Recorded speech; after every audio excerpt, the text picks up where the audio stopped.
So thank you so much for joining me and just keep me encouraged by joining. I appreciate it. Send the link to someone else so they can be here with us. As we are reading, I'm reading in my challenge today is day 22, Luke, the 15th chapter, reading in terms of Christian unity and saying that Satan not on our watch. We're going to do what we need to do to lift up Jesus. Join me, won't you? Luke 15, the Message Bible. By this time, a lot of men and women of questionable reputation were hanging around Jesus, listening intently. The Pharisees and religious scholars were not pleased, not at all pleased. They growled, "He takes in sinners and eats meals with them, treating them like old friends." Their grumbling triggered this story. Suppose one of you had 100 sheep and lost one. Wouldn't you leave the 99 in the wilderness and go after the lost one until you found it? When found, you can be sure you would pick it up, put it across your shoulders, rejoicing. And when you got home, calling your friends and neighbors, saying, "Celebrate with me. I found my lost sheep." Count on it. There's more joy in heaven over one sinner's rescued life than over 99 good people in need of no rescue. Or imagine a woman who has 10 coins and loses one. Won't she light a lamp and scour the house looking in every nook and cranny until she finds it? And when she finds it, you can be sure she'll call her friends and neighbors. "Celebrate with me. I found my lost coin. Count on it." That's the kind of party God's angels throw every time one lost soul turns to God. Then he said, "There was once a man who had 2 sons. The younger son said to his father, 'I want right now what's coming to me.' So the father divided the property between them. It wasn't long before the younger brother packed his bags and left for a distant country. There, undiscipled and dissipated, he wasted everything he had. After he had gone through all his money, there was a bad famine all through that country, and he began to feel it. He signed on with a citizen there who assigned him to his field to slop the pigs. He was so hungry he would have eaten the corn cobs in the pig slop, but no one would give him any. That brought him to his senses. He said, "All those farm hands working for my father sit down to 3 meals a day, and here I am starving to death. I'm going to my father. I'll say to him, 'Father, I've sinned against thee. I've sinned before. I don't deserve to be called your son. Take me on as a hired hand.'" He got right up and went home to his father. When he was still a long way off, his father saw him, his heart pounding. He ran out, embraced him, kissed him. The son started this speech: "Father, I've sinned against thee. I've sinned before you. I've sinned against God. I've sinned before you. I don't deserve to be called your son ever again."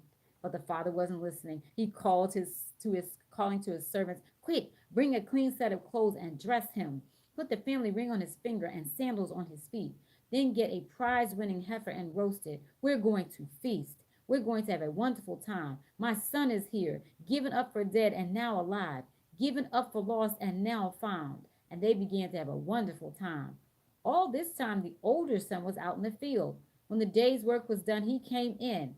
As he approached the house, he heard the music and dancing. Calling over one of the houseboys, he asked, "What's going on?"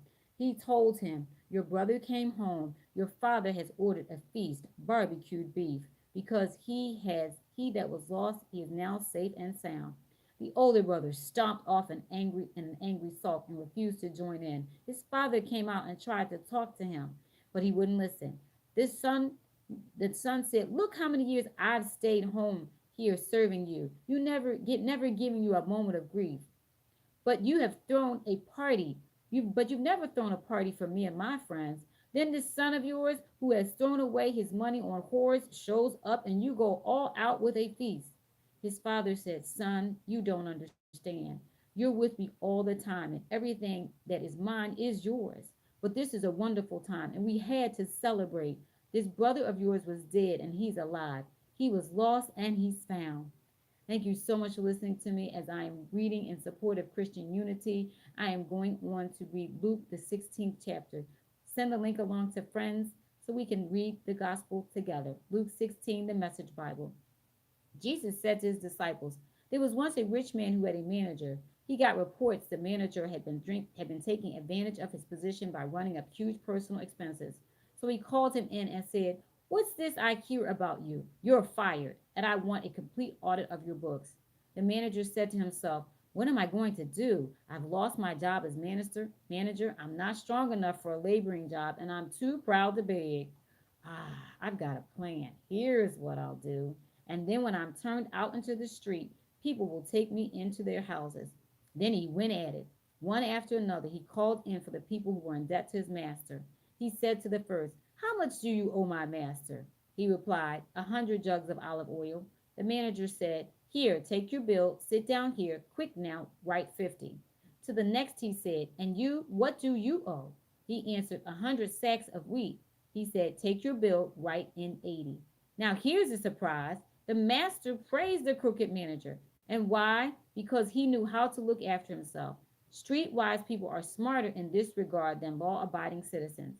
They are on constant alert looking for angles, surviving by their wits.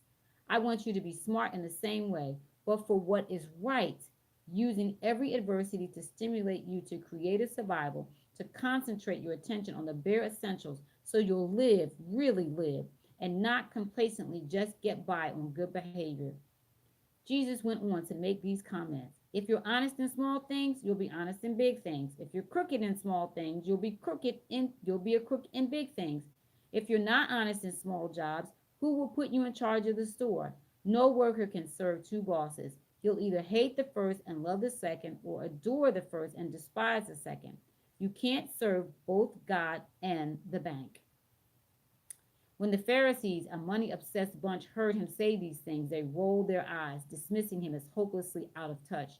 So Jesus spoke to them. "You are masters at making yourselves look good in front of others, but God knows what's behind the appearance. What society sees and calls monumental, God sees through and calls monstrous.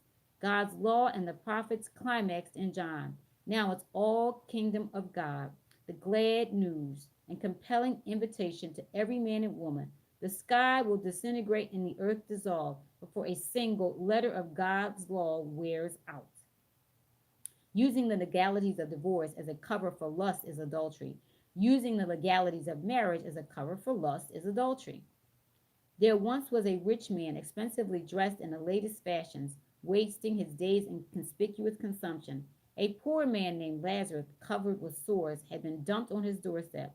All he lived for was to get a meal from scraps off the rich man's table. His best friends were the dogs who came and licked his sores. Then he died, this poor man, and was taken up by the angels to the lap of Abraham. The rich man also died and was buried.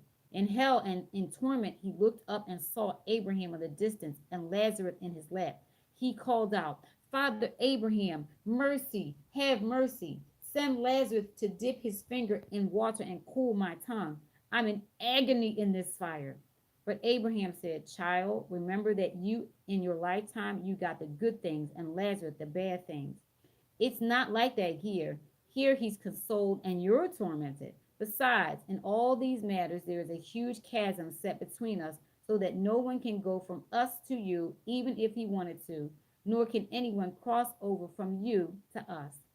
The rich man said, "Then let me ask you, Father, send him to the house of my father, and where I have 5 brothers, so he can tell them the scorn and warn them so they won't end up here in this place of torment." Abraham answered, "They have Moses and the prophets to tell them the score. Let them listen to them." "I know, Father Abraham," he said, "but they're not listening. If someone came back from the dead, if someone came back to them from the dead, they would change their ways." Abraham replied, "If they won't listen to Moses and the prophets, they're not going to be convinced by someone who rises from the dead." Thank you so much for listening to me. Please go and look at the other videos I have on this channel where I am lifting up Jesus, telling of the goodness of God. Please come and be with me again. I am doing a 30-day challenge. I'm getting through it fast. This is now day 22. Thank you so much for joining me, and I will talk to you soon. Deborah E. Johnson signing off. See you tomorrow. Presumably, take care. Bye-bye.